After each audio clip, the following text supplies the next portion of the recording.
अस्सलाम वालेकुम, आप देख रहे हैं अल-हिजाज़ टीवी HD। आइए नजर डालते हैं आज की अहम खबर पर। मज़ीद खबरों के लिए विजिट करें हमारी वेबसाइट www.alhijaznews.hd.tv और www.alhijaznews.hd.f पर।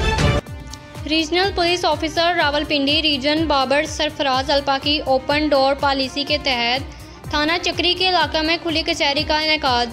खुली कचहरी में SP सदर डिवीजन नबील खोकर और SDPO ASP ज़ैनब अयूब ने भी शिरकत की।